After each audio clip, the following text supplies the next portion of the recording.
mean, it's just the truth.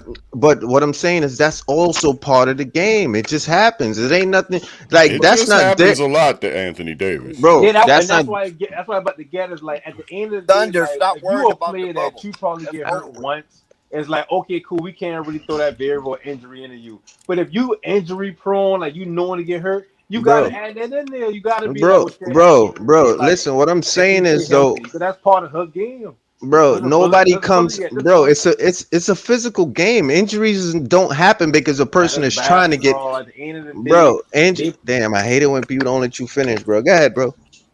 I ain't put it back rhythm point, but go ahead. Nah, all I'm saying is that Y'all you keep acting like, nah.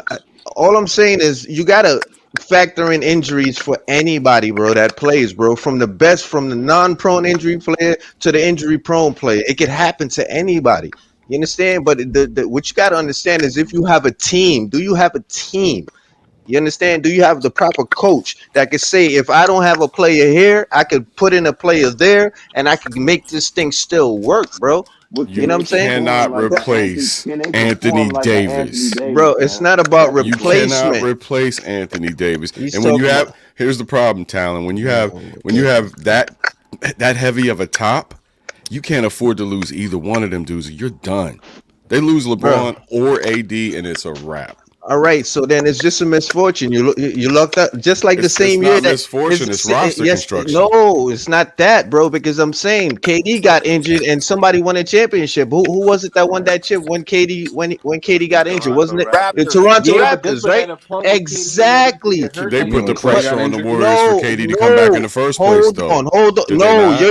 You're using another excuse KD to was basically already hurt, bro. KD hold was on, already brother. hurt, bro, bro. if you Bro, injury prone, you gotta listen add to the that factor point that I'm in. trying to make. You guys always try to take another point to make a point. Let's stick with what we're talking about.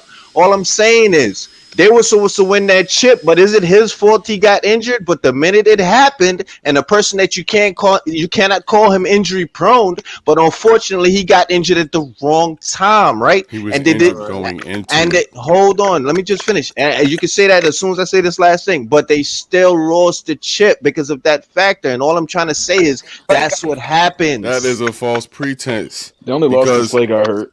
Because he was rushing himself back from injury in the first place. That's a whole nother conversation. It wasn't that he got hurt during the finals and he Then needed what to, about and Clay that's what injury? cost him. He was No, coming back Clay because they injury was is all getting that matters. he was coming back because they was getting their butt kicked. no, That's you're why he talking came about back. you're talking about injury management. That's management. All right. So they mismanaged him. I give you that. Okay. So I agree with you with that. But the point that I'm trying to make is this is a person that don't get injured all the time. He got all the way to the finals and then he Right. got hurt. So what I'm saying is that's He just a was hurt misfortune. before he got to the finals, Talon. Oh my goodness. No, Okay, fine. No, Okay, oh my fine. goodness, he was hurt Fine. before he got to the finals. Clay is the only one that got hurt in the finals. Hold on. Regardless of regardless, that's the reason why they lost. That's all I'm trying to get across, That's bro. cap. That's exactly what I said. Clay You lose Thompson's the only LeBron or reason. AD and you're dead. Right. That's what you said. Okay, If so AD ain't there, when if KD AD get not hurt, there, they're not going nowhere. but what I'm trying to say is that's the risk He that you have to he's a take. very So you cannot not invest in a player just because of that.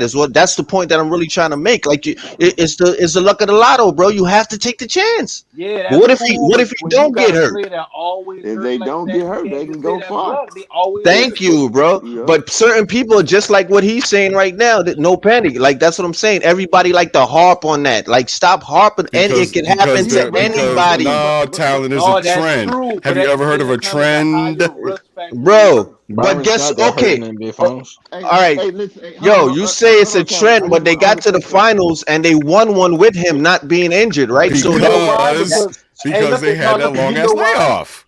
wait, so basically you saying if they didn't have the layoff, he'd have been injured too? Probably, yeah. How the hell could? How could? I'm glad. You know what? I'm glad you said probably. Because what does his history say, Talon? Listen to the listen to the word that you use. Probably. I'm glad you use that word. I'm what does glad his you use history that word. say? Regardless of his history, anything could happen, bro. You cannot predict the future though, dog. You're right. You're right, but This is all I'm saying. CW Sun Valley with the Yankees. This all Salute I'm to you, saying, bro.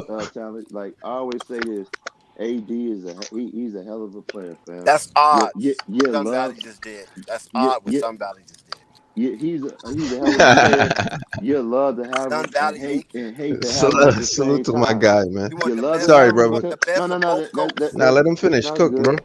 I'm just saying that the part to hate because he's known for getting injured, bro, and he's out for a while. That's all I'm saying. I'm saying this Laker team, fam. Some Kawhi? folks, no, You talking about Anthony Anthony Davis? Davis. Like this team, I believe this team can go far, and I believe LeBron can't get it done on his own because he's getting older, fam. I believe that 2-1-2 punch gonna have to be LeBron, AD, and the role players. And if AD not there because he got D-Lo. injured, because he's I don't know about that, fam, but we can cover that. But I'm saying if AD mysteriously somehow get injured, and like Jen saying, it's a trend with him with that, and that's why I say you love to have him, I hate to have him at the same time. They done, and if he's And if he, healthy, go ahead. sorry, bro, if he underperforms in the playoff unstoppable, then LeBron, there's no load management in the playoffs now. You mess around, go 7 games in the first round, ain't no load management. You moving on to the next series. I don't think he gonna underperform or whatnot. I think he's just gonna be fine, just as long as he stay healthy. And I think they can go all the way. To be honest, I think the Suns gonna give him some problems though. But if they healthy, if he's I good, mean, I'm sorry to tell you, the I'm Warriors will win the championship. But I think nah, bro, not with KD over there. y'all gotta be Fam. realistic, man. I mean, They just won the championship without I, KD. What are we talking about? what I'm talking about is you got Devin Booker and Kevin Durant to be worried about, man. That's Yeah, what I'm but talking everything about. you're saying is Kevin accurate. Durant. They've been beating that nigga ass for years. Here come the Right now, the savage. Lakers about money had a first round Hey, series hey, against hey, the Clippers Nico, and going home. you know, Right I'm on gonna, schedule. hey, I'm gonna talk to you once they knock them boys out, though. And You gotta I like turn your the mic Warriors, up. but you're not. Turn your mic up, Unstoppable. Oh Okay. no, I Yeah, understand, but they gonna win. I'm sorry to tell No, you. they not, y'all bro. be I'm sorry talking. to tell Y'all be you. talking out of two sides, man. You better hope Curry come back in time and he healthy. That's what you better hope, man. But Because listen to what you're He saying. was But this he is was hurt yo. before last year too. This is Before what the kills playoffs me last year. about y'all, Sure bro. was. Listen, this is what kills me about Steph y'all. Listen Curry to is what out you here just snitching said, on bro. y'all on the low. no, I'm joking with that because No, don't they got joke that because joint. No, I mean, that's being realistic. Don't man, joke. That's being realistic. But it's okay. It's okay for them, but it's not okay for Anthony Davis. No, Your because mic is so booming right now, talented. that's not He true. got good quality. Yeah, my I'm shit is joking not with that, cheap. bro. They got Jordan Poole. We've seen what Jordan Poole can do when he cooking, fam. So I'm like, I think they'll You be think what more. Klay Thompson could do? Man, listen, I that think ain't Jordan so. so Poole ain't you street. that see. he Nico, Y'all that proving my point, bro. That's why I say y'all be talking out of two ends, man. What's good for the goose should be good for the gander. Go ahead, bro. Go ahead. We know they got Clay, but come on, like dog, like stop it, man. Nah, it ain't no they got Clay, bro. I'm just saying, even I'm if talking to Clay, Nico, bro. I'm not talking about what you talking about, fam. I'm talking nah, about but I'm Nico. talking about no, but you saying what you saying is going it right into what I'm trying to say about y'all, What bro. am I saying, fam? What are you Because talking about? look how you can cater to Nico with with Golden State, but what's the difference with LA, bro? Thank you. What's the difference? I'm gonna tell you what's the difference from LA, bro. Who LA is a better than next who is a next go-to scorer that can, let's say, probably put up maybe like, let's just say 20-25 or whatnot. We got D-Lo Matter of now. fact, you know what? Fuck that. Excuse me. Who on the Lakers that can play excellent defense like Anthony Davis and put up the numbers? I Bro, don't see I nobody. get And I ain't many of get them what, niggas in the league. I don't bro, see nobody, bro. but They I got to don't see draft that nobody. player. I don't see nobody can come in and do what Anthony Davis I does. don't see The anybody that only can thing come in and do what Steph does. I Nah. I mean, see JP do somebody, it. We don't see Jordan, nobody bro, who can do what I Klay don't even Poole, know do. what y'all bro. That's the talking about no difference. more. I see Poole doing it, fam. I'm just being 100. I You got see the nerve Poole to doing say it. Poole. You comparing Poole to Steph Oh Curry, my my guy? God, bro. Yes, Nobody. I'm You not. serious? I'm not He do comparing stuff him, like things. bro. Nico, Bro. you hate Steph Curry. Draymond You know Green that that. came out himself and But said the that's man true. remind him of Steph Curry, fam. Of Like the course. Man, man you can can ball. You can't do what Klay could do. remind me have of my He can he could ball. he could He remind him can of Hood bro. ball. Dance Brain. He's thinking Jordan That's about why right he Poole now. got ain't paid. Come no on now. Steph Curry, bro. Bro, yeah, he ain't. Of course, he ain't no Steph He's Curry, not. but the And kid can ball, fam. the Like only thing I'm the we only done He's thing a I seen it. Steph-like player. It's that Again, simple. again. Let's just keep it simple. Talented Ted. Who in that roster of the LA Lakers that you can see doing what Anthony Davis does on offense Nobody. and bro, defense? who Okay, on y'all the let me Warriors finish. You do heard you Keith can Sweat? see Nobody. Jordan Poole. He that can could do be what doing Klay Steph can do on the does? I'm Warriors. just Jordan Poole. that's Jordan Poole. thank you. Jordan That's all Poole. I'm trying to get across to him, bro. Jordan Like Poole. Man, Poole. stop it, bro. Jordan Poole could do Jordan Poole. what? Stop playing with Clay like that. He Who could can do what? do what Clay do on a team? Jordan Poole. Hey, Come on, bro. let's calm down on the Clay. Clay, Yeah, we're not trying to have any teary-eye moments. Jordan Poole. Simple as Did that. Clay drop Cause 54 you this could throw season or Clay on the nah? team and tell him to run him, and Clay ain't gonna know what to do. Man, He can know what to do What as you number one mean? option. Crazy, bro. As Poole a ain't number That's a one four-time option, ball in What do you hand, mean? Clay ain't gonna know what to do. You didn't see him just drop 54 as the number one option? No, he can score, but I'm saying him being That's the like number one option. He passed the ball. no, He what I'm saying rebounded the is ball. you can't put him on a team and tell him take us there. He ain't that type of player. These dudes is comparing. I mean, Taking put the ball in Jordan his Poole hand and to say go Steph get it. Curry, dog. You think they're What gonna win the a championship fuck? being 23rd in defensive rating? It's only Yes. 7 teams in the whole NBA is worse than the Warriors in defense, and the Bulls is one of them. Well, Bulls are One of awful. them. He's But stupid. look, Dex, I told you don't fall for the games. That's all they're doing right now. The Warriors are pulling the wool over your eyes. They are not allowing you to understand that when the playoffs come, they're gonna turn it up and destroy you. It's just how until it doesn't happen. If people are intelligent enough to keep talking about what history would tell you, history tells you that you can't beat the fucking Warriors. The history tells you will lose every time in 4 or 5 games. Listen, Kyrie maxed out his damn leadership ability, being a big time player. Shit last year, like he get that shit everything last year. They ain't doing that no When more. they meet them sons, it's No, he doing it again. Why you think he I- resting I- right now? Steph I Curry's can't- resting. I never doubt the Warriors. I don't see them doing nothing this year. But I lied to doubt them one time. But, I'm sorry to tell you, they will win again. We will be here talking about it. no, when they win. might win again in the future, but this year that's over. Nico, I will be telling you. I mean, they might I'll get be 6 surprised. I rings. ain't gonna lie. Now I think about it, I'd be surprised if they do win one again. I'm gonna be telling you. I told you so, Nico. When they meet your son. Wait, let me get the standings real quick because I need some understanding from y'all. So I'm curious, man. Wow, So you got Nico researching. hold on, let me ask you a question though. So he over there hopping for the Phoenix Suns now. So I got a question. If KD go down, what happens? If KD go down, it's a wrap for the boys. It's over. Okay, so then that's my point, bro. Jesus Christ, man, that is my point, What you man. talking about? They don't have nobody that can do what KD does. Hold on. First of all, they. I think y'all having two different Hold arguments. on. I got. No, we not, bro. I just hate it when people talk out of two sides, bro. They talking out of two sides. That's what bothers me, bro. Goddamn. Hold on. First of all, we are having two different arguments. Secondly, ain't no flopper over here. We could put money on this stuff. No, I'm talking about the chat. Why are we having two different arguments? Why you say that? Because, fam, like it's CWE Anthony stuff. Davis, fam. Just like it's Kevin Durant, bro. Okay, Okay, that's so my I kept point. that shit even, bro. Kevin Durant go down, it's over. I don't see Okay, nobody good. Hold That's on, all I need. So we done. I'm not finished yet. You talking about you trying to get me to see something? You don't got to get me to see nothing. I see. Bro, you do see it, bro. You just don't want to say you see it, but you see it. No. The only difference is what we disagreeing with. You saying with the Stephen Curry thing. I said I see Jordan Poole could come in and make up them points with what Stephen Curry do, fam. You can't fuck me. You can't beat on me. Jordan Poole ain't no Steph Curry, bro. Stop it. Of course, he ain't no Steph Curry, bro, but he could put up numbers, dog. Like the type of numbers that so he could take him to the chip. So he could take him to the chip. So he I don't even think Steph could take him to the chip this year. Bro. Man, Steph already performed that. If the rest of the roster is good, yes, bro, he can. But you see, that's the last statement that you just made. That's what I'm having an injury conversation with you. I don't know what you having. That's why I said y'all arguing two different things. I'm having an injury conversation, bro. I'm not the type of person that just go flip flopping all over the place. I mean, I know what I'm talking to you about, bro. No, listen, we're gonna get back to this conversation tomorrow, man. It's getting heated. It's Flight Sports TV. This was a legendary that's evening. what I do, man. We bro. had the legendary CEO of Big Baller brand, LaVar Once y'all Ball, was listen in the back, building. y'all It's see, Flight Sports TV. Hit the like button. Most definitely hit the subscribe button. Flight Sports TV, man. That's my dude. I rolls with him. You heard what the man said. It's Flight Sports TV.